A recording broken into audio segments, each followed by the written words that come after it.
tidak ada etikanya.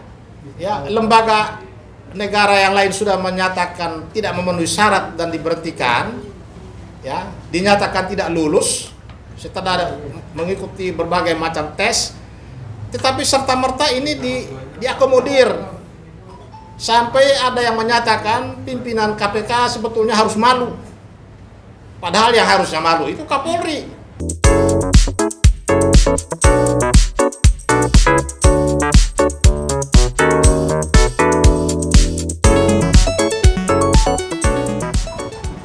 Perekat Nusantara akan mengambil langkah-langkah upaya hukum, yaitu mengajukan gugatan uji material, uji formil ke Mahkamah Agung, karena menurut Perekat Nusantara lahirnya peraturan kepolisian nomor 15 tahun 2021 ini bertentangan dengan sejumlah undang-undang, ya. Sejumlah undang-undang. Kita tahu hal-hal terkait dengan aparatur sipil negara itu sudah diatur oleh Undang-Undang Nomor 5 Tahun 2014 tentang aparatur sipil negara. Kemudian juga ada Undang-Undang Nomor 30 Tahun 2014 tentang administrasi pemerintahan.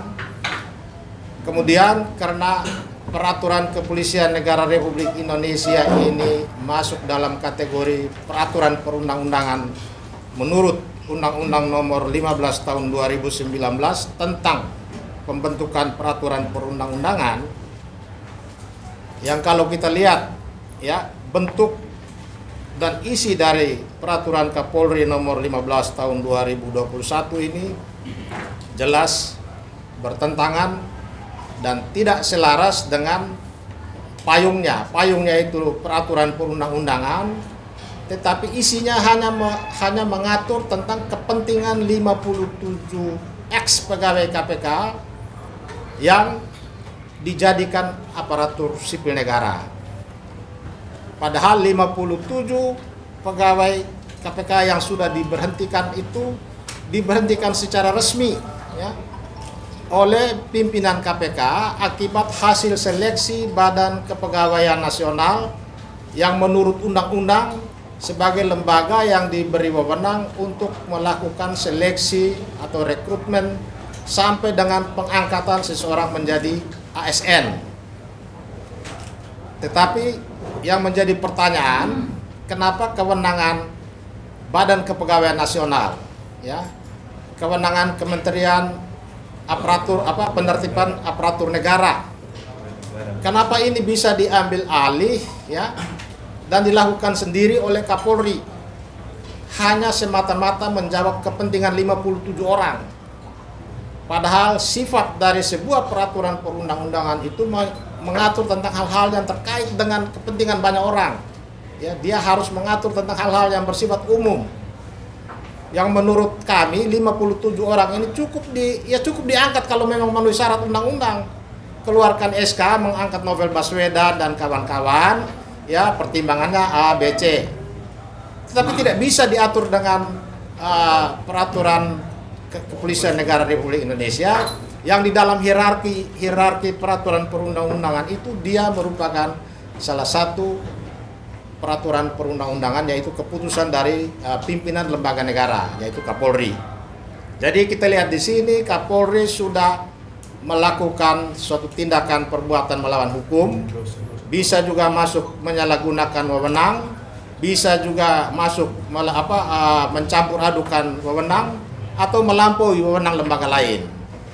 Lebih pas dia melampaui wewenang lembaga lain, karena ini harusnya bagian pengadaan itu ada di Cililitan sana. Badan Kepegawaian Nasional Negara, ya, Badan Kepegawaian Negara Nasional, BKN. Oh, BKN. Badan Kepegawaian Nasional yang menurut undang-undang itu dia bagian pengadaannya. Polri sebagai pengguna. Nah, sekarang timbul pertanyaan, apakah Kapolri mendapat pendelegasian wewenang dari Presiden?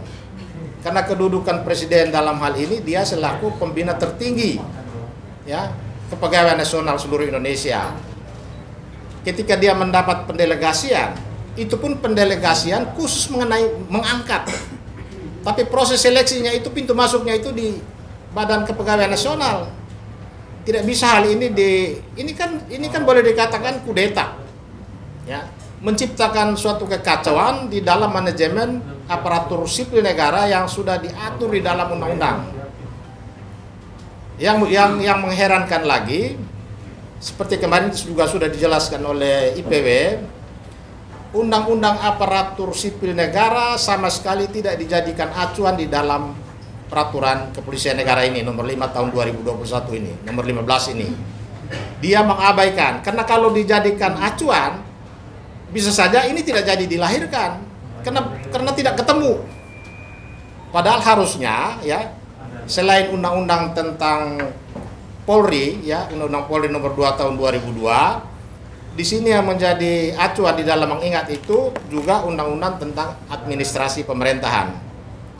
Padahal di dalam undang-undang administrasi pemerintahan itu juga di dalam salah satu pasalnya menyatakan apabila tindakan atau keputusan dari penyelenggara negara itu bertentangan dengan hukum atau bersifat menyalahgunakan wewenang, maka keputusan itu harus diuji dan dibatalkan melalui pengadilan.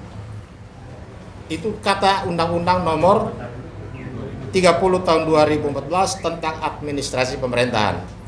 Jadi menurut Perekat Nusantara, keputusan Kapolri ya melalui peraturan Kepolisian Negara Republik Indonesia nomor 15 tahun 2021 tentang pengangkatan X57 pegawai KPK melanggar 3 undang-undang. Undang-undang tentang aparatur sipil negara, Undang-Undang administrasi pemerintahan, dan Undang-Undang tentang pembentukan peraturan perundang-undangan.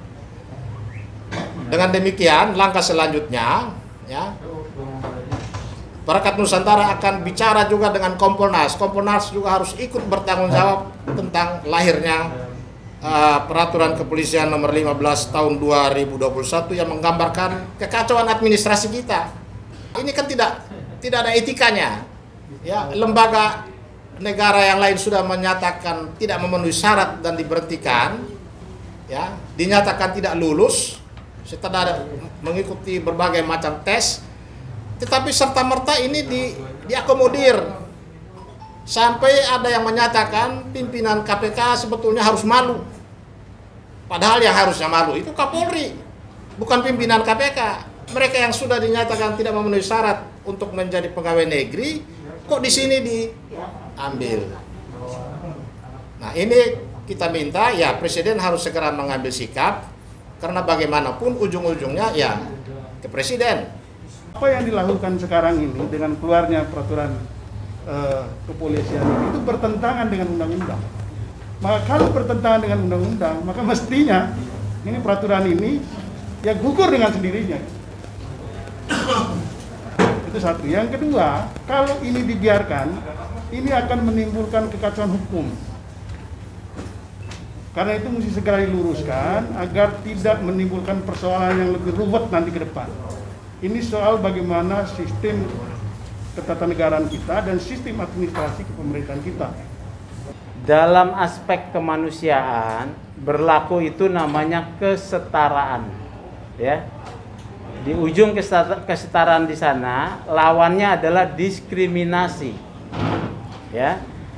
Dalam aspek kemanusiaan, kalau pendekatannya kemanusiaan, ini justru menjadi satu pintu yang berbahaya untuk Kapolri. Karena nanti akan datang 2 juta orang pengangguran yang ribuan lah, ya, ribuan orang yang pernah mengikuti tes seleksi segala macam menjadi honorer minta diangkat.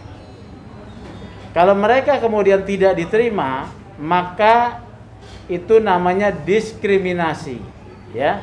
Jadi penerapan aspek kemanusiaan itu ada aspek kesetaraan, tidak boleh diskriminatif. 57 orang ini tidak bisa mewakili namanya kesetaraan publik. Ya, beda ini. Mereka hanyalah 57 individu.